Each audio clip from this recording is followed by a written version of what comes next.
Dear students, me Naveen Grover from JPS Academy. Today we will do exercise 14C from sum number 4. Question number 4 is the marks obtained by 30 students of a class in an examinations are given below. यहाँ 30 students के marks दिए गए हैं examination के. Find the arithmetic mean mode and range of the data. इस data given data का आपने क्या निकालना है? मीन निकालना है, मोड निकालना है और रेंज फाइंड आउट करनी है. आपको पता है मीन क्या होता है? पता है ना? तो सबसे पहले मीन निकालने से पहले हम क्या करते हैं? अपने डाटा को अरेंज इन असेंडिंग ऑर्डर. तो arranging the data in ascending order, ये हमारे पास असेंडिंग ऑर्डर में है. आपने इसको काउंट कर लेना. अभी 30 स्टूडेंट्स का है, ठीक है? तो ये आप काउंट करोगे ऐसे 1 2 3 4 असेंडिंग ऑर्डर लिखने के बाद कि भी ये 30 नंबर्स बनते हैं. इससे आपको ये पता चल जाएगा कि आपने जो असेंडिंग ऑर्डर में डाटा कलेक्ट किया है वो कंप्लीट टर्म्स. अभी आपकी कोई भी टर्म लेफ्ट नहीं है. Always count the terms when you will write in ascending order. और जैसे आपने यहाँ 10 लिख लिया तो आप बुक में से 10 को पेंसिल से क्रॉस कर दो. 11 लिख लिया, उसको क्रॉस कर दो. इससे इजीली असेंडिंग ऑर्डर लिखने में भी प्रॉब्लम नहीं आती है. अब आपने क्या निकालना है? फाइंड आउट करना है मीन. तो मीन क्या होता है? Sum of observation divided by number of observation. यहाँ हमें सम ऑफ ऑब्जर्वेशन क्या दी गई है? मार्क्स. और नंबर ऑफ ऑब्जर्वेशन क्या है? स्टूडेंट्स है. तो number of marks divided by sum of marks divided by number of students. तो इन सब को आपने प्लस करना है. इट विल बी 606 और divided by number of students. तो हमारा मीन आ गया 20.0. अब क्या फाइंड आउट करना है? Next mode. मोड क्या होता है? The data which come in most of the time. तो सबसे ज्यादा बार क्या आ रहा है? देखो 21 4 times. It will be the mode. Next range. Range क्या होती है? Highest observation minus lowest observation. Highest observation कौन सी है? देखो 29 और लोएस्ट कौन सी है? 10. असेंडिंग लिखने के बाद, असेंडिंग ऑर्डर में लिखने के बाद बहुत सारी प्रॉब्लम्स इजीली सॉल्व हो जाती हैं.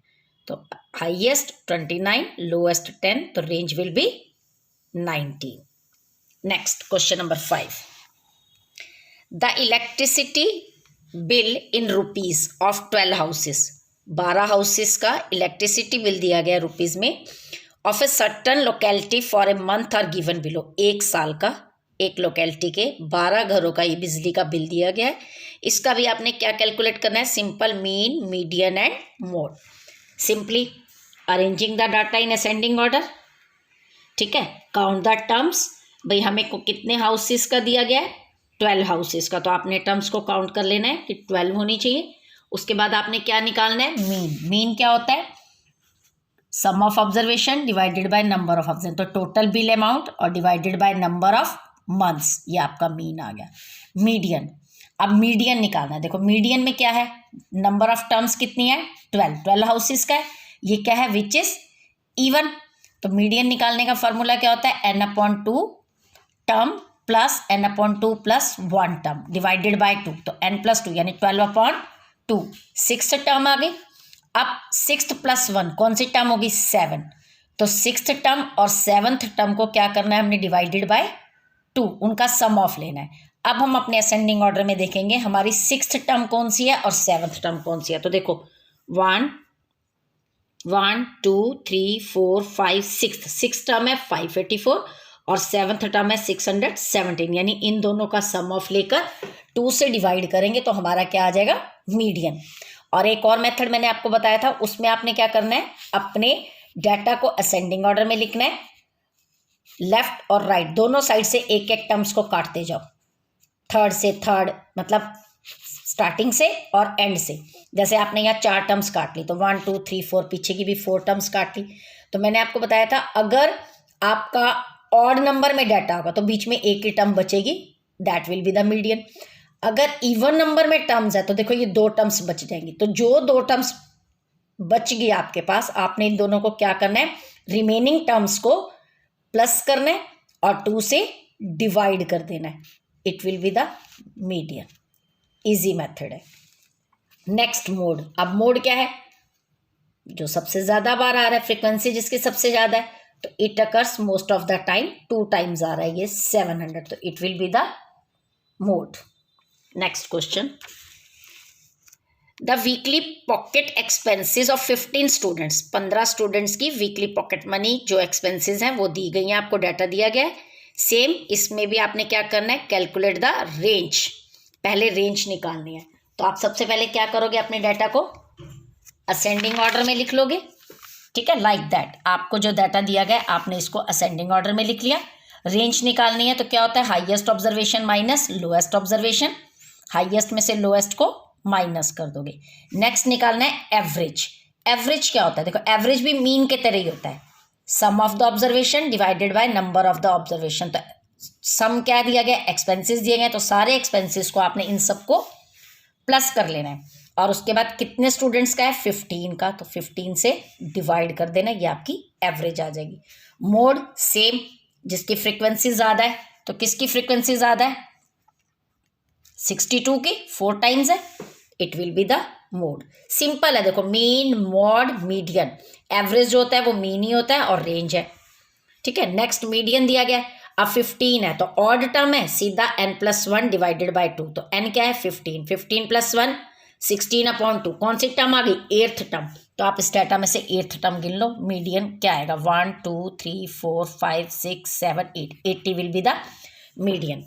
और दूसरे मेथड से करना है तो सेम, देखो आप काटोगे तो एक ही टर्म बीच में लेफ्ट रहेगी, middle term, that will be the median. 7th सम हम नहीं करेंगे. नेक्स्ट इसके बाद हम करेंगे 8th सम. 8 में देखो क्या है, during the exams student sacrifice their sleeps to study. कि ड्यूरिंग द एग्जाम्स के दिनों में स्टूडेंट्स कैसे सेक्रीफाइस कर रहे हैं अपनी नींद के साथ. द फॉलोइंग डाटा शोज, ये आपको डाटा बता रहा है कि कितने कितने घंटे वो सोते हैं. सिर्फ 15 स्टूडेंट्स का डाटा है ये. क्या निकालना है, mean and median. Same, arrange the data in ascending order like that. फिर मीन निकालना है, sum of hours divided by number of students. इन सब को आपने प्लस करना है और कितने स्टूडेंट्स हैं, 15 से डिवाइड कर देना है. फिर मीडियन, टर्म्स काउंट करनी है, 15 स्टूडेंट्स हैं यानी कि क्या है, odd, simple n+1 divided by 2. कौन सी टर्म मतलब मीडियन है, मीडियन आएगा, मिडिल टर्म निकालनी है ना आपने. सेम 16/2 8th टर्म है, तो आप इसमें से काउंट करोगे 8th टर्म आपकी कौन सी है, that will be the median. या फिर आप इस तरह से फ्रंट और लास्ट को कट करके जो आपकी मिडिल टर्म बच गई, इस मेथड से भी आप मीडियन फाइंड आउट कर सकते हो. उसके बाद देखो वो सेकंड क्वेश्चन इसी में कह रहा है आपका, कह रहा है is the mode useful measure of central tendency of the data. Yes. Third question, which of the measure of central tendency provide the best mayor two of centre for this data. क्या हम इस data को major करने के लिए, mayor करने के लिए सबसे यूजफुल डाटा क्या है, मतलब मोड के थ्रू हम मेयर कर सकते हैं. यस. तो कौन सा सबसे ज्यादा, which of the measure of central tendency provide the best measure. Best measure किसके थ्रू हम कर सकते हैं, मोड के थ्रू. नेक्स्ट क्वेश्चन देखो, the following table shows the marks obtain by Shayari and Apurva of class 7. ये 7th के मार्क्स दिए गए हैं शायरी के और अपूर्व के, कि जर्मन लैंग्वेज में कितने हैं, इंग्लिश में, मैथ्स में, सोशल साइंस में, साइंस में. आपने क्या बनाना है, double bar graph. Already we have learn कि डबल बार ग्राफ कैसे बनता है, शायरी का और अपूर्व का बनाना है. फिर देखो इसके क्वेश्चंस के आंसर्स हैं इनसे related. In which subjects Apurva is better than Shayari. किसमें अपूर्वा शायरी से ज़्यादा अच्छी है. देखो अपूर्वा के किस में मार्क्स ज़्यादा है शायरी से, मैथ्स में और साइंस में. तो मैथ्स एंड साइंस में she is better scored than Shayari. Find the average of both students. Average निकालनी है, एवरेज मतलब मीन. तो क्या करोगे, पहले शायरी का निकालोगे, sum of all test divided by number of test. 5 test है, सबको प्लस किया, पांचों टेस्ट के मार्क्स के शायरी के 5 से डिवाइड. फिर अपूर्वा के पांचों टेस्ट के मार्क्स को प्लस किया, 5 से डिवाइड किया. तो दोनों की सेम परसेंटेज आ रही है, देखो सेम एवरेज आ रही है. तो वो पूछ रहा है कंपेयर करो. कंपेयर क्या हम लिखेंगे, सेम है दोनों की. Next, who performed better. German language में किसने बेटर परफॉर्म किया है, शायरी ने. तो today you have to complete this exercise.